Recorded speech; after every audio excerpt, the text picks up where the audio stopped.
À Madagascar, la pauvreté touche près de 77% de la population. La microfinance a donc un rôle à jouer pour lutter contre la pauvreté dans la grande île. Pour cela, elle constitue un important levier de développement. La microfinance a été conçue justement dans le but de lutter contre la pauvreté qui sévit à Madagascar. Et pour SECAM, on est tout à fait convaincu que c'est également un autre moyen, en mettant en place la microfinance, constitue un autre moyen d'exprimer la solidarité.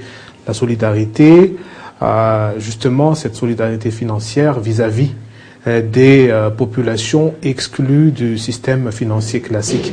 Et cette solidarité financière permettra également de redonner de l'espoir pour un mieux-être du plus grand nombre. Et ça, c'est un peu l'idée qui sous-tend la mise en place de la microfinance à Madagascar. Comment faire donc pour redonner cet espoir-là, pour justement donner ce mieux-être au plus grand nombre? Eh bien, à travers la microfinance, des services financiers de proximité et de masse sont mis à disposition pour justement réintégrer ces exclus du système financier classique dans un processus, je dirais, d'autopromotion. Et ce processus d'autopromotion-là, justement, contribuera à restaurer la dignité humaine et relancera à coup sûr la dynamique économique.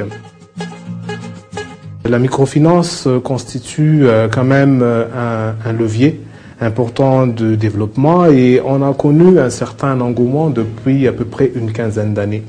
La microfinance relèvera un double défi et justement c'est de servir d'abord les exclus et ça donne une certaine connotation sociale. Servir les gens exclus, c'est globalement les gens qui sont les moins nantis, mais en même temps atteindre progressivement, évoluer rapidement vers la viabilité financière pour que l'institution puisse donner de manière pérenne ces services financiers-là. Donc ces deux défis-là sont quelquefois difficilement conciliables, mais c'est justement la mission qui a été dévolue à la microfinance.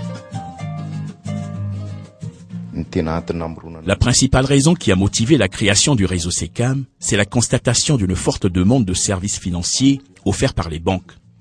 Pourtant, bon nombre de gens sont exclus du circuit bancaire, notamment ceux qui vivent en milieu rural. C'est justement pour y remédier que le réseau SECAM a axé sa principale intervention en milieu rural. Et sa mission première est de lutter contre la pauvreté.